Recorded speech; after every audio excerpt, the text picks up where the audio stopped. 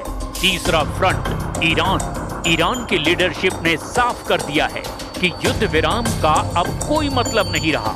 Israel से तनाव बहुत ज्यादा बढ़ चुका है। और चौथा फ्रंट है लेबनान, जहां इजराइल चाहता है कि हिजबुल्लाह हथियार डाल दे, लेकिन हिजबुल्लाह का इरादा युद्ध का है। वो जानता है कि दक्षिण लेबनान में इजराइल का ग्राउंड ऑपरेशन फेल साबित हुआ और हिजबुल्लाह ने लेबनान की सरकार को अल्टीमेटम जारी कर दिया है।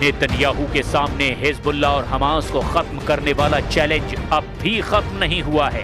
गाजा में हमास को लेकर अपने युद्ध को नेतन्याहू उस अंजाम तक पहुंचाना चाहते हैं जहां इस संगठन का एक एक लड़ाका खत्म कर दिया जाए। लेकिन टैंक ऑपरेशन के साथ साथ हजारों टनों की बमबारी के बावजूद नेतन्याहू इसमें कामयाब नहीं हुए हैं। हमास की लीडरशिप भले ही खत्म हो चुकी है, लेकिन वो 700 दिन से ज्यादा वक्त के इस युद्ध में हमास का पूरी तरह नाश नहीं कर पाए। ऐसे में लेबनान से आ रही जूनियर नसरल्लाह की वार्निंग के बाद नेतन्याहू के सामने नया फ्रंट फिर से खुल चुका है। इसे ही इजराइल के सामने 4 बड़े फ्रंट वाला युद्ध कहा जा रहा है।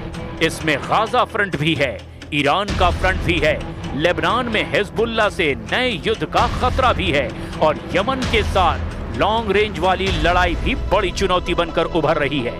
गाजा पर 100% कब्जा नेतन्याहू के लिए बड़ा ख्वाब है, लेकिन ईरान की लीडरशिप की तरफ से आ रहा चैलेंज भी नेतन्याहू को जून के जंग की याद दिला देता है। अब सवाल ये है, क्या नेतन्याहू एक साथ इतने फ्रंट को मैनेज कर सकते हैं? इन सब में यमन और लेबनान का मोर्चा इजराइल के लिए सबसे मुश्किल साबित हो सकता है।